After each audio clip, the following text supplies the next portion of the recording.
Sportáttur með ykkur hérna á þessu mánudagskvöldi og já, staðan þá 2-0 fyrir IBVF í úrslitaleik fótbolti.net mótsins.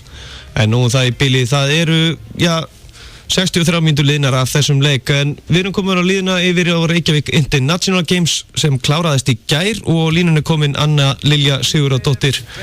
Ein af þeim sem búin að vera alveg á fullu. Komdu, blessu og sæl.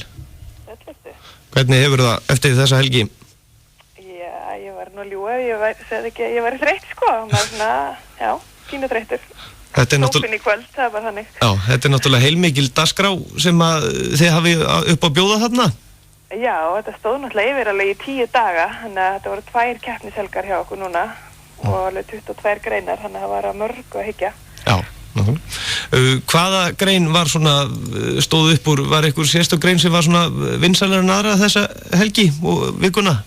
Já, núna seinni helgina þá voru það náttúrulega, myndi ég segja, heimsmetin þarna sem kom í kraftliftingunum sem voru svona, kannski svolítið bara, það svona toppurinn núna, sko. En annars voru það náttúrulega bara, við erum svo ánað með hvað þetta voru í rauninni bara sterk keppni í mörgum greinum. Rosalega mikið af erlendum þáttakandum sem eru bara heimsmæli kvarða, þannig að þetta var í rauninni bara veistla út í eitt, sko. Veistu til þess hvað voru margir keppendur utanfrá? Heyrðu, okkur telst til að þetta hafi verið rúmlega 500 erlendir gestir og það er þá bæði leikmennir og einhver þjálfarar og fylgdafólk og svoleiðis með þeim. Þannig að það er náttúrulega bara þá góður fjöldi og bara misjafnt náttúrulega milli greina hvað eru margir og suma greinar voru með lítil boðsmót, það sem voru eins og til dæmis í liftingunum voru bara 10 kallar og 10 konur sem fengu að taka þátt. Og meðan til dæmis badmintonmóti sem var stærsta móti voru með 160 manns. Já. Þannig að það er bara svona misjafnt, þetta er náttúrulega allt svo rosalega misjafna greinar, frá dansi og yfir í bardagagreinar og allt það, sko, það er á milli. Og okkar fremsta íþróttafólk, þau fengu heldur betur harða samkeppni? Já, heldur betur og til þess er einmitt leikurinn gerður að búa til svona alvöru keppni á heimavelli fyrir okkar besta fólk og þannig að þau þurfi ekki alltaf að vera að fara út og hafa allavega eitt öflugt mót heima sem þau fá alvöru keppendur á móti sér og það alveg tókst ótrúlega vel. Þetta mót hefur farið sívaxandi í vinsældum síðustu ár? Já, þetta voru sko 9. leikarnir núna og við byrjuðum held ég með 5 eða 7 greinar eitthvað svoleiðis og þá var þetta náttúrulega alltaf bara á einni helgi til að byrja með en svo hefur bara hægt aukist í og núna voru þetta þessar 22 greinar og þá erum við á 2 keppnishelgum. Já, náttúrulega. En það var náttúrulega helst í liftingunum og svo voru náttúrulega met sem voru slegið meðal annars í keilu og fleira til? Já, það voru 2 Íslandsmenn slegin í keilunni og eitt sem spilaði fullkominn leik, komst í hóp þeirra sem hafa gert það og þannig að margir sem hafa séð myndbandið á honum fagna á netinu, þannig að náði 300 stigum og svo voru Íslandsmet í fleiri greinum, náttúrulega helgin á undan voru frjálsíþrótta og sundfólkið að keppa og þannig að bara margir að gera vel. Já, einhverja. En getur þú eitthvað að logið að mér hvað voru margir mættir þarna sem áhorfendur? Sem áhorfendur?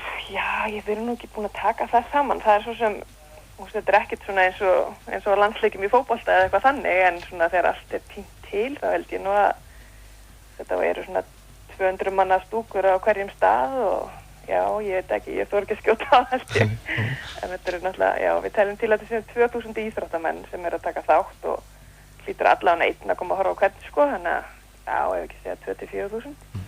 En undirbúningu fyrir svona mót, hvað tekur það langan tíma? Það er í rauninni bara strax byrjað fyrir næsta ár sko, það eru þetta eru 22 mótshlutar og það er náttúrulega bara hópur manna á baku hvern mótshluta sem að vinna í því í marga mánuði að fá sterkara keppendur til landsins og bara fá samstarfsaðila og fleira bara til að geta kosta þetta og svoleiðis. Skipulagningin er náttúrulega gífurleg. En eitthvað svona sérstök íþrótt sem að þú hefur mestan áhuga á? Nei, ég kem sjálf úr badminton sko, þannig að það svona, taugarnar mínar liggja svolítið mikið þangað en margar greinar sem hafa komið mér skemmtilega óvart sem ég þekkti ekki áður eins og listhlaup á skautum og dans eru náttúrulega svona mjög fallegar íþróttagreinar og mér finnst líka komið skemmtilega óvart eins og skylmingar og allar, þetta eru bara svona margar tignalegar greinar sem gaman að sjá. En þú ferð í badmintonið, hvernig hefur þið svona fundist nú hefur verið að fjölga svolítið iðkendum í badminton á nýjan leik? Já, badminton hefur verið bara fjölmenn íþrótt lengi vel sko og þetta fer náttúrulega svona koma kynslóðaskipti að þekki margir Brodda Kristjánsson og svo kom Ragna og svona þannig að þetta bara svona fer upp og niður og núna eru þau bestu Kári og Margrét þau stóðu sig mitt bara mjög vel helgina. Margrét komst í 8-liða úrslit í bæði tvíliða og einliða leik og það alveg svakalega góður árangur því þetta var mjög sterkt mót. Það voru alveg rúmlega 100 erlendir keppendur sem komu í badmintonkeppnina og þetta mót sem hluti af Evrópumótaröð og gefur stig og heimslista og þetta bara fólk sem að berjast við að komast á Ólympíuleika, þannig að það var bara mjög flott hjá þeim og virkilega flott mót sem að badmintonsambandi hélt. Veistu til þess að það voru einhverjir sem að svona voru mjög nálægt í að ná Ólympíulágmarki? Heyrðu, nei, ég var nú ekki búin að heyra af neinu slíku held ég alveg örugglega, ég sé ekki að gleyma því, en það voru náttúrulega þessi 5 heimsmet þarna í kraftlistingunum sem að vissulega stóðu upp úr, en ég man ekki alveg, nei, ég held alveg örugglega ekki að vera neitt Ólympíulágmark, en auðvitað voru náttúrulega sundfólki einhverju búin að ná Ólympíulágmarkum og svona, þannig að en nei, ég held alveg örugglega, ég sé ekki að ljúga þá því ég vona ekki að gleyma einhverjum. En það þetta, já, 18 greinar sem þarf að fylgjast með? 22. Já, 22 afsakið? Já. Þannig að þetta alveg mikil dagskrá og þetta náttúrulega 10 daga hátíð orðin? Já, hún alveg 10 daga. Þetta byrjaði með ráðstefnu, þar sem að voru bæði innlendir og erlendir fyrirlesarar að tala styrktarþjálfun og þannig að þetta svona, já, þetta fjölbreytt og svo bara hófst keppnin og var hjólakeppni á virkudögunum á milli greinana. Það voru við með sem heitir svona kallast cyclocross-keppni upp í Reiðhöllinni í Víðidal. Það er náttúrulega hjólin eru hafa ekki góða aðstöðu í vetratíman á Íslandi, þannig að þeir fóru í svona þrautabraut inn í Víðidalum. Það var mjög skemmtilegt. En já, þetta mót bara komið til þess að vera, er það ekki með að við hvað þetta búið að vera núna langur tími sem búið að halda þetta? Jú, það segja ég sko. Það náttúrulega afmælis ár næst og menn eru strax farnir að spá í hvernig á að halda upp á það. Það er ekkert búið að gefa neitt út en það er mikið verið að pæla og sjá hvernig við getum alveg bara gert þetta ekstra vel á afmælis árinu næst. En hvað, já, náttúrulega til þess að halda svona mót þá þarf ansi marga sjálfboðaliða eða ekki?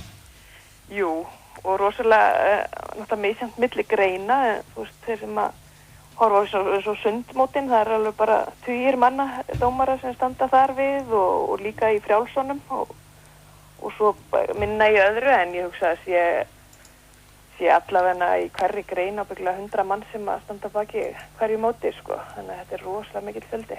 Já, nákvæmlega. Þú ert búin að vera viðlóðin þessu í svolítið tíma, eða ekki?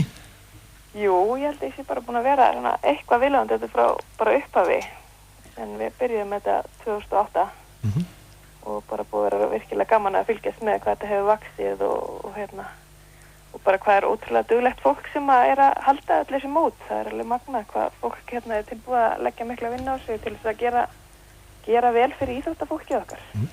Og það sést líka vel að, já, það virðist sem að það sé að fjölga svona þekktu íþróttafólki sem að koma til Íslands að keppa á svona leikum. Já, og sumir að koma aftur og finnst þetta bara vera gaman að koma hingað. Ísland náttúrulega svolítið inn, sko, og við bara eigum náttúrulega gott íþróttafólk sem að eru bara spenntir fyrir að mæta, þannig að, já, bara virkilega góðir sumir heimsmeistarar og Evrópumeistarar og ég veit ekki hvað af þeim sem komi hérna. Anna Lilja Sigurðardóttir, þakka kærlega fyrir að gefa okkur tíma og já, bara bestu þakki til allra sem að taka þátt í að halda þetta mót. Já, bara takk sem leið, skila til þeirra kveðju. Já, bestu þakkir. Já, þið getið séð öll úrslit og fleira til inn á rig.is. En aðeins að leik kvöldsins í KR IBVF, það þannig að Eyjamenn eru orðnir núna einum manni færri, en hann Pablo Ozan Dubón fekk rautt spjald núna á 68. mínútu. Staðan þá 2-0 fyrir IBVF og það eru 18 mínútur eftir af þessum leik. Og já, Eyjamenn eru svona svolítið líklegri, áttu mitt núna skot rétt framhjá rétt í þessu. En við ætlum að halda áfram í sporti, næst ætlum við að fara í meistaradeildinni í hestaíþróttum, en það var núna fyrsta mótið á nýju ári og það var Hulda Gústafsdóttir sem stóð uppi sem sigurvegari og hún verður hér á línunni eftir smástund. Farið ekki langt. Þú getur nálgast viðtöl þáttarins inn á Facebook undir sportþátturinn mánudagskvöld. Meiri fjölbreytni. Suðurland FM 963.